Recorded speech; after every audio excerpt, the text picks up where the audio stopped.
Good morning, students. I'm Mrs. Adetayo from the Department of Business Administration.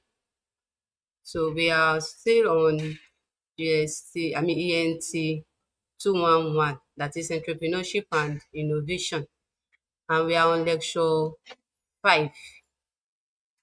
And the topic for this lecture 5 is forms of business ownership. We are looking at forms of business ownership.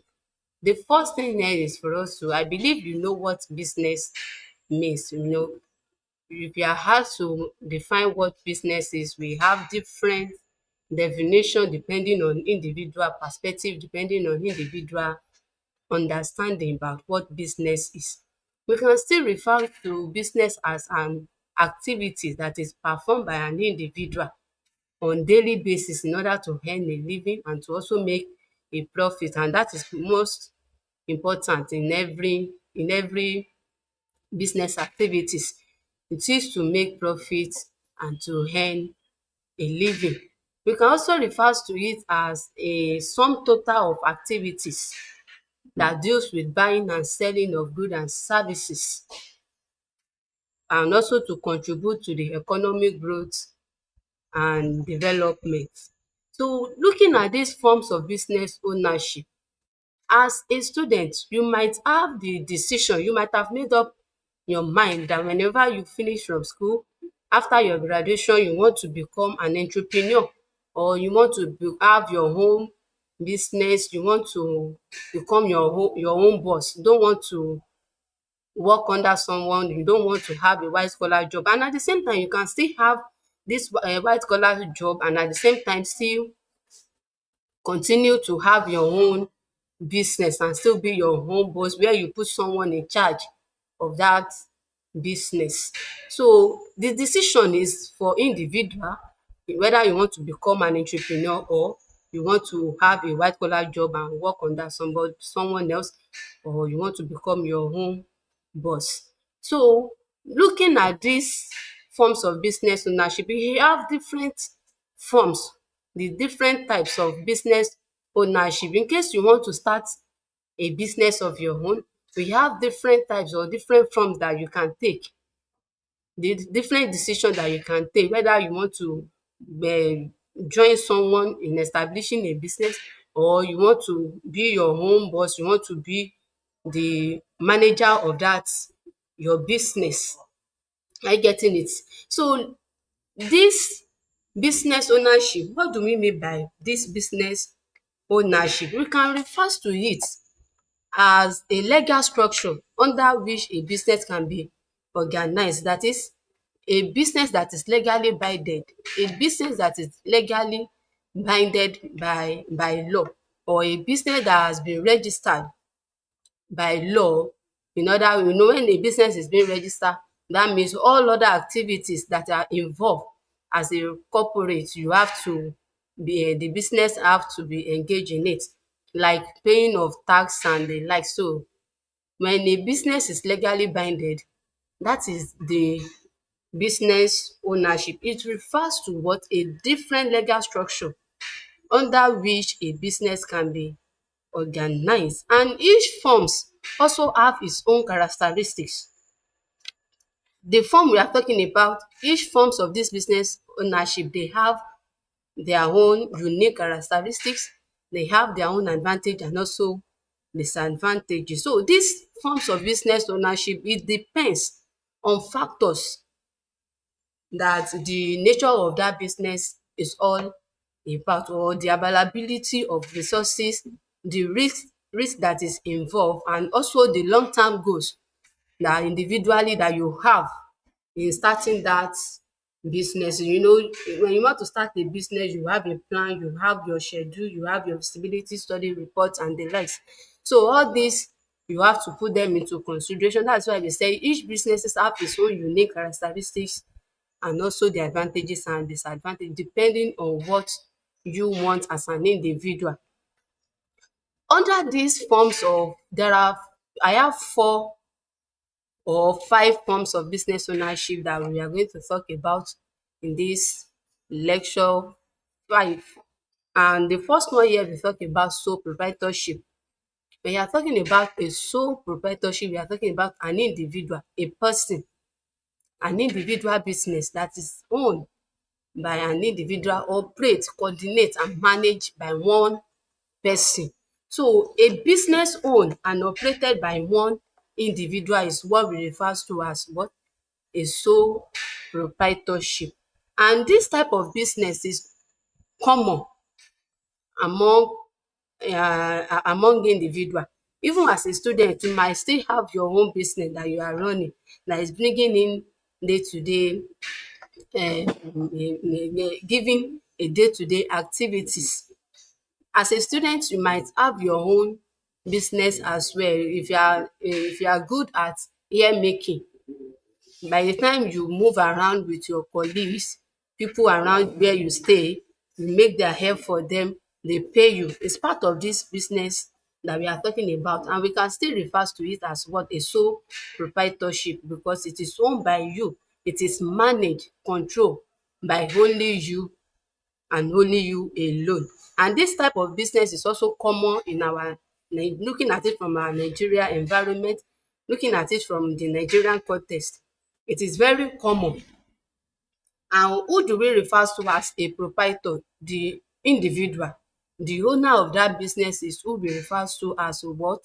A proprietor. When you are talking about for example, using primary school for example, or nursery school, you call the owner of of the school, they call them the proprietor or the proprietress. So that is kind of a sole proprietorship business that I'm talking about here. So in looking at it from our Nigerian context, we can see that it's a common business. It is very easy to establish, because you don't need to start having discussion or looking for someone to join you in that kind of business. It's something you already have your plan. It's something you already have a developed plan. You know where to source the money, you know where to get the money in starting that kind of business. So you don't need someone else to assist or someone to join you in establishing that in that business. So it's a business that is majorly owned, managed by an individual. Like, let's look at the key features in this sole proprietorship. The first one I have here is simple and inexpensive to establish. It is very simple and very inexpensive when you want to start such a business. Okay, somebody that is into liquid soap, it's a small business with small capital, so it is easy for you to start such a business because it has a minimal cost that is involved. The capital involved is very minimal, is very inexpensive. Then owner has full control of decision making. In this type of business, as the owner, as the manager, you have full charge, you have full control over that activities. You are the one in charge, you are the one coordinating, you are the one bringing out all functions of management in that business. So it is very easy for you to establish. You know in and out of that business, you know when you are running profit, you know when you are running at loss. So you know in and out of that businesses, you know what it takes, you have the knowledge, you have what it takes in establishing that kind of business. Then profits are taxed as personal income. It is your money. Alright, the profit you make at it, it is taxed as your personal income. When you also make loss, it is also taxed as your personal loss. So you don't bear loss or profit with anyone, you enjoy the profit alone, and if it is loss, you also enjoy the loss alone as well. So part of the advantages is that it is easy to set up and easy to dissolve. I can decide to start making liquid soap at my own convenient time with the little capital I have, and at the same time, whether I get tired of that business or the business is not booming like I expected, so it is easy for me to also quit or to dissolve that kind of business, unlike other forms of business ownership that we have, that decision are made by the members. But in the case of sole proprietorship, you make the decision alone, you do everything that involve that business, you do everything alone. Den owner keeps all profit, like I said before, all profit belongs to you, and if it is a loss as well, it also belongs to you as the owner of that person. So if you are making profit, it is a gain for you, and if it is loss, it's also a gain, because no business that does not have its own risk. So every business also involve risk taking. We also have minimal regulatory requirements. Nobody to regulate your activities, nobody to give report to, nobody to ask you what are the things you do today, what are the necessary activities that you've done. So you have the say, you have the final say about the business, you have the decision, you make decision on your own about the business. The disadvantages, number one, here we have unlimited personal liability for debt and obligation. Unlimited personal liability for debt and obligation. We also have limited access to capital.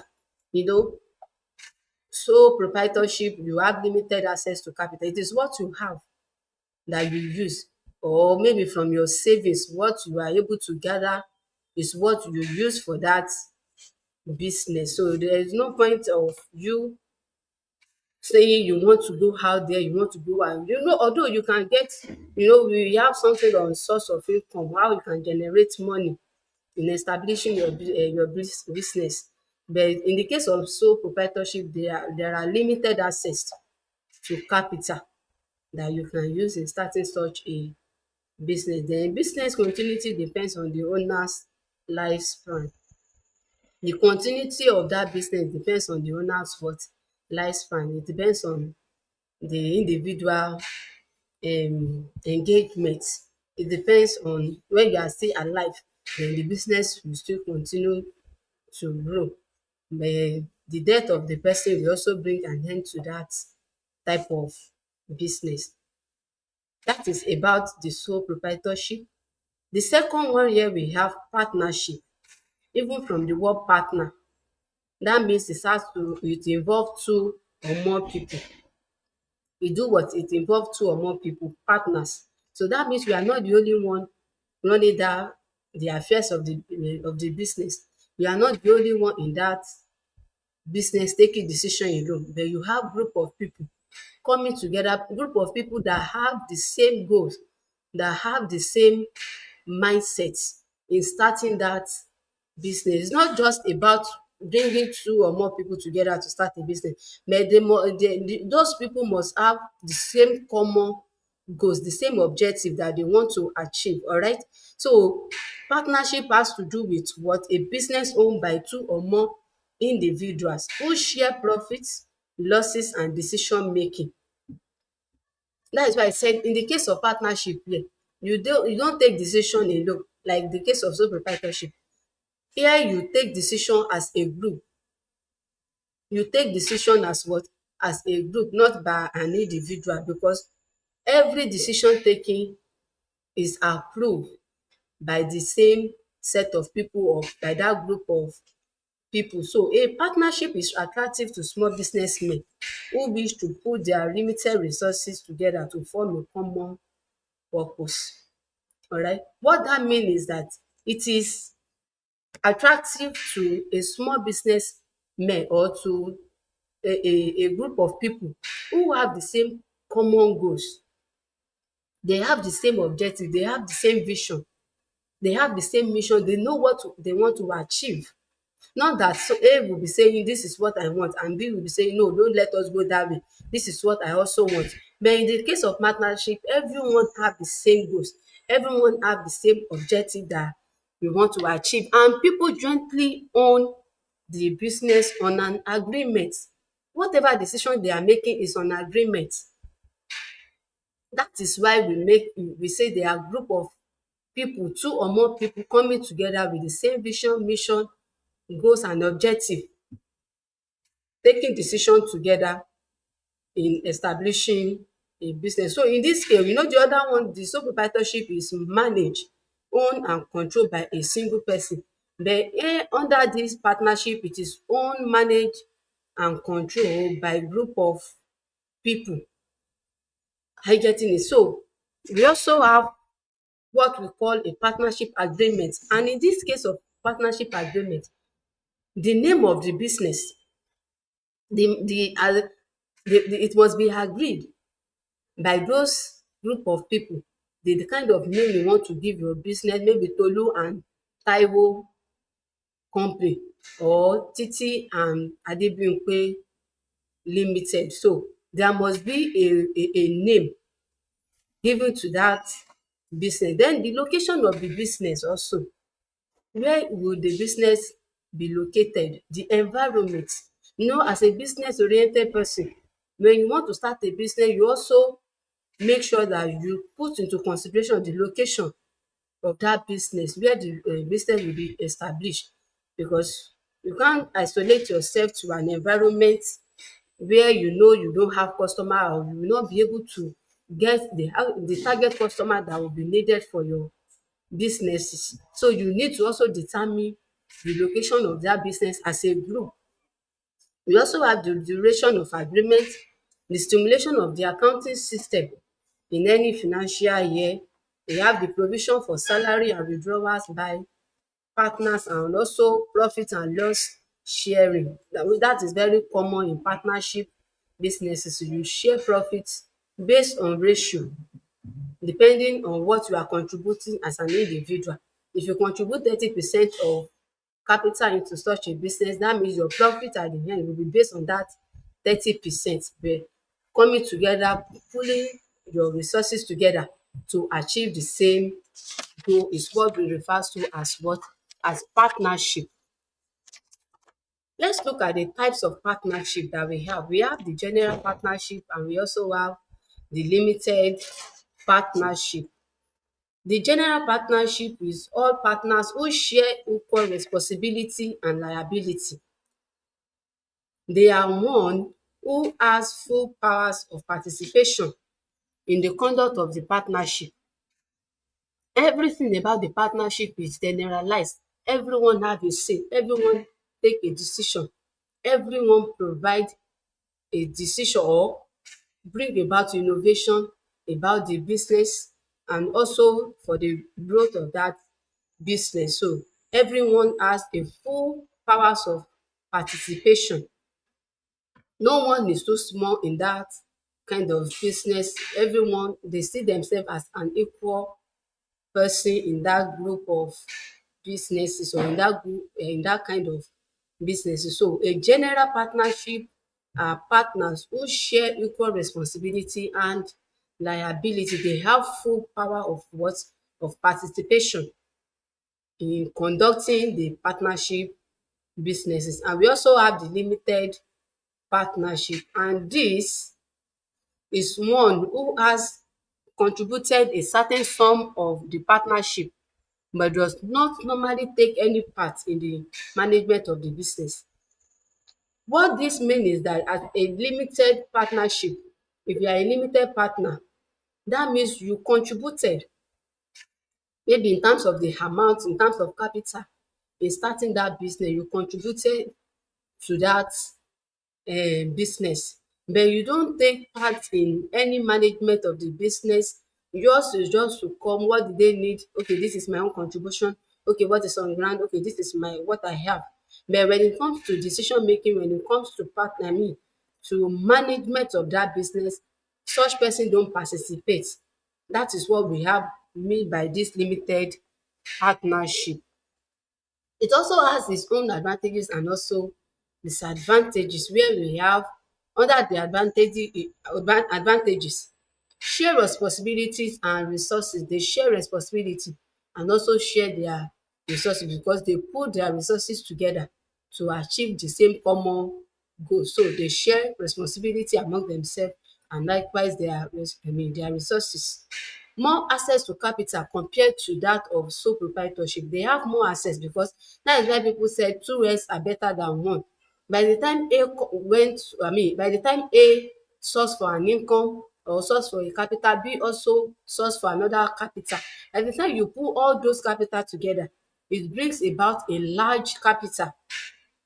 It leads to a large capital, which will brings about um a very huge business plan or a very huge business activities compared to that of sole proprietorship, that everything you are doing is just based on what you have, the resources you have, the capital you have.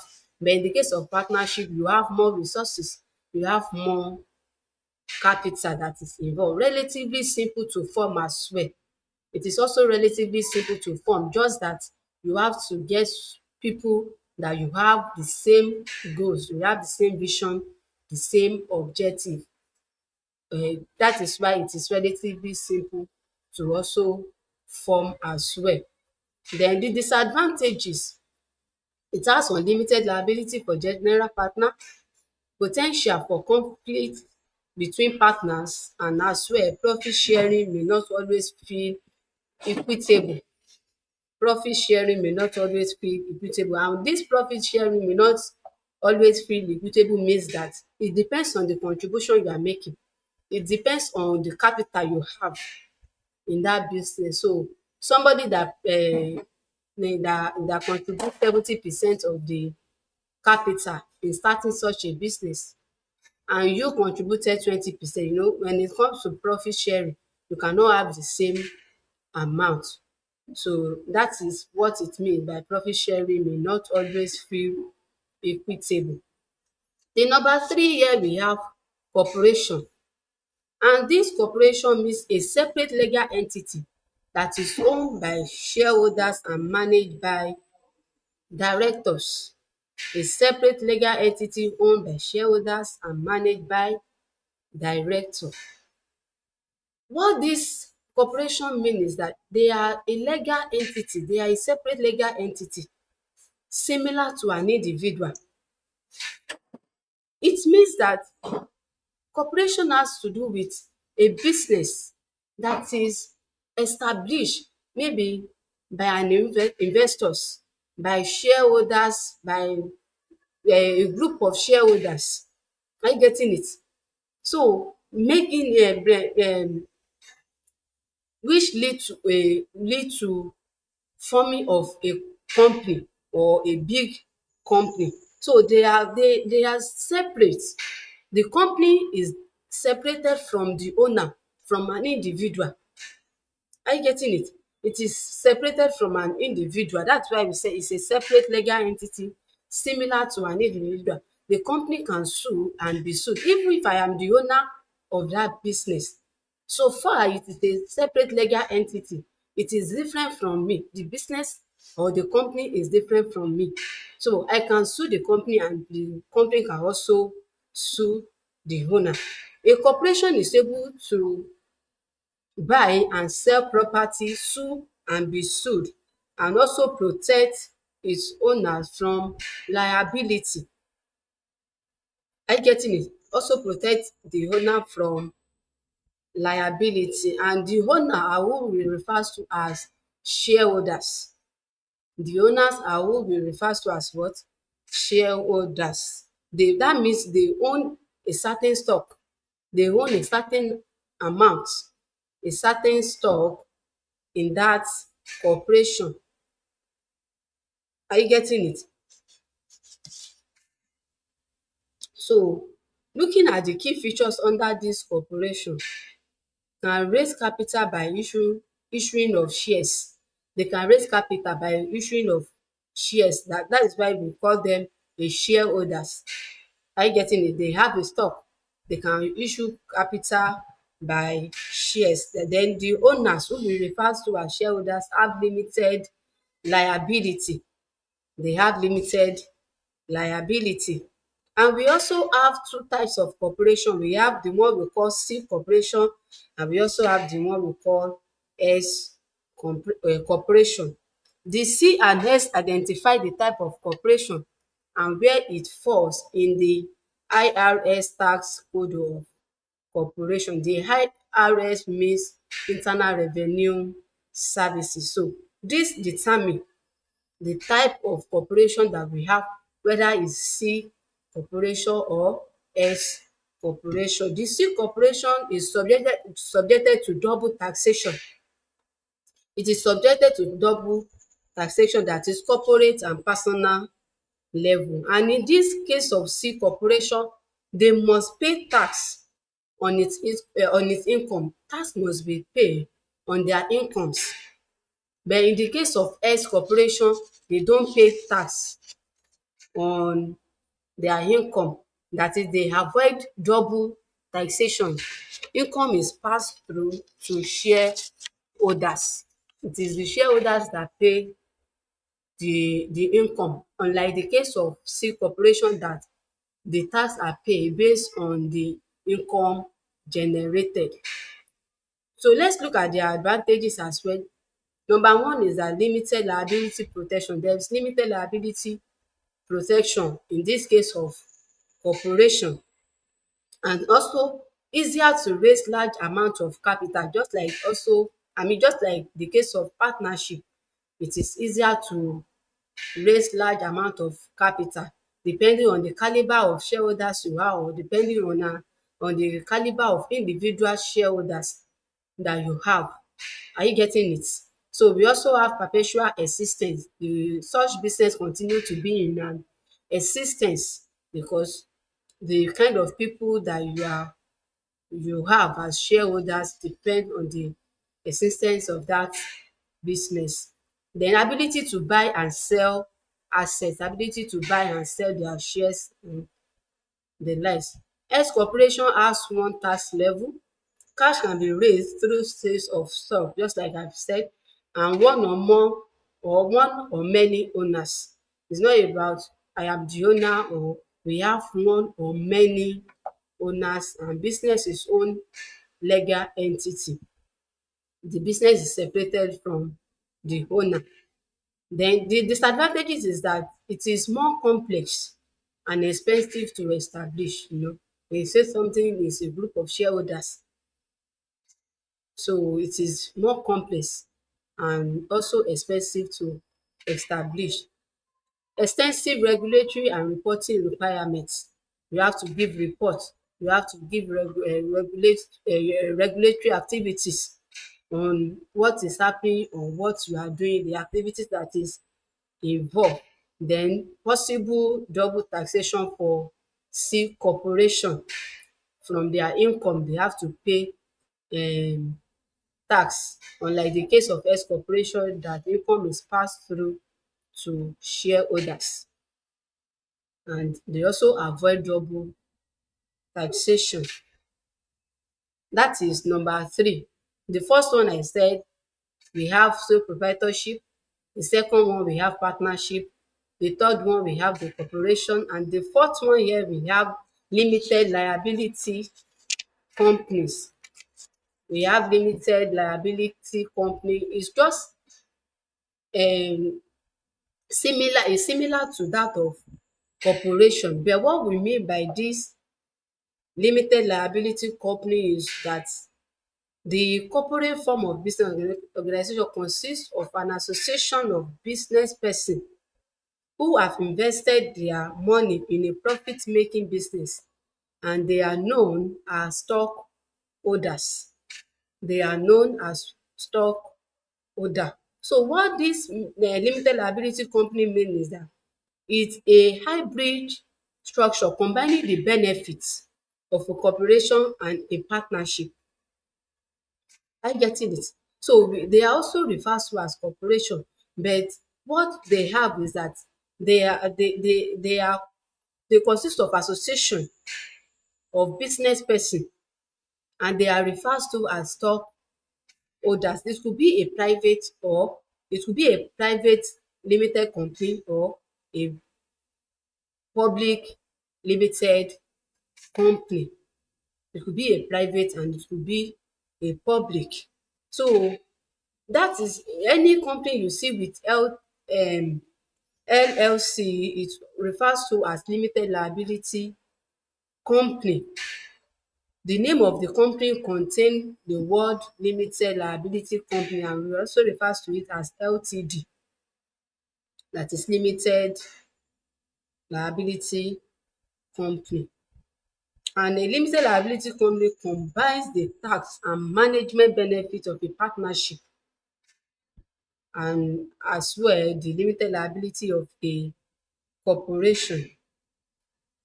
Then just like I said that they are also referred to as a corporation, or they are also known as corporation. So a limited liability company is a separate legal entity as well, just like that of corporation.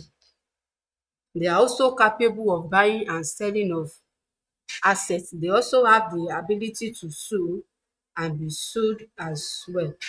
So they also have they exist for a fixed period of time, or until a member leaves or dies, or there is a terminated action, then it brings about the end of that company. So the limited liability for owners are called members, and also they also pay tax as well in this kind of company.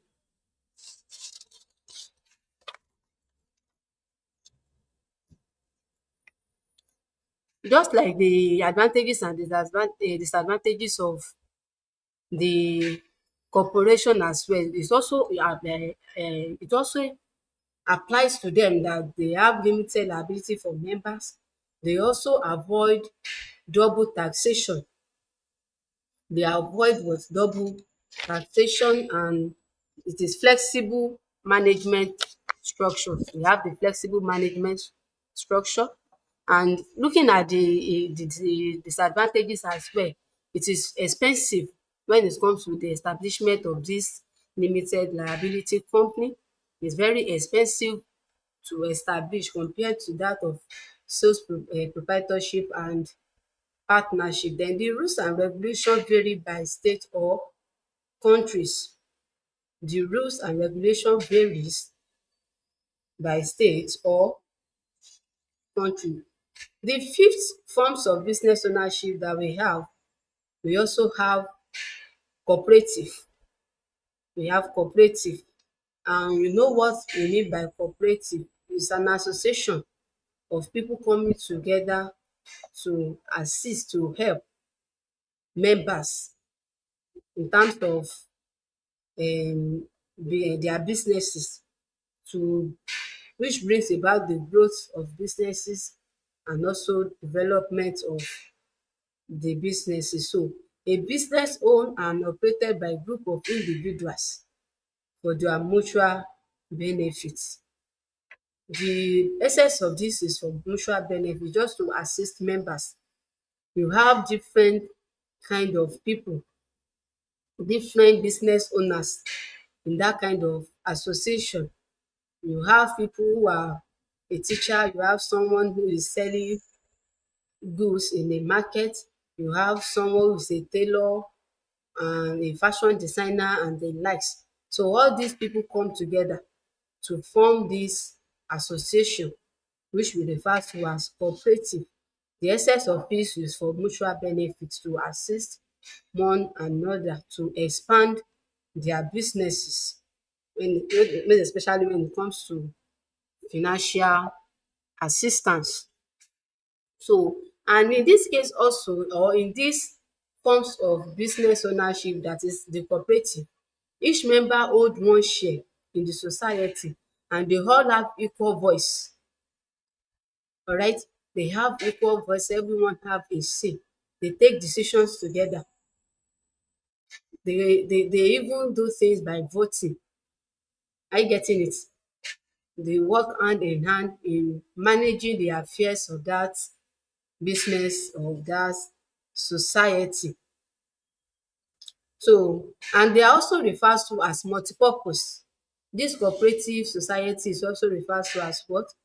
Multipurpose. They are multipurpose in nature because they engage in retailing of goods to the general. They engage in assisting the general public or the society as well. So each members has an equal say regardless of investment, regardless of what you are putting into the cooperative, or regardless of the capital you have there. So you have equal sales, you have access, you can vote and be voted for. Then profits are distributed among members. Profits are shared among members as well. So advantages is that democratic decision making, alright. We have the democratic decision making. You take decision together, you take decision as a group, as a society. Dey also focus on mutual benefit, which is the key aspect of dis cooperative. Dey focus on mutual benefit, dat is by assisting one another. We also have members share risk and reward, alright. If there is risk, dey share it among themselves, and if there is reward, dey also share the reward among themselves. So that is all about the forms of business ownership. We talk about the sole proprietorship, the partnership, the corporation, we have the limited liability company, and we also have the cooperative society. Thank you for lis ten ing.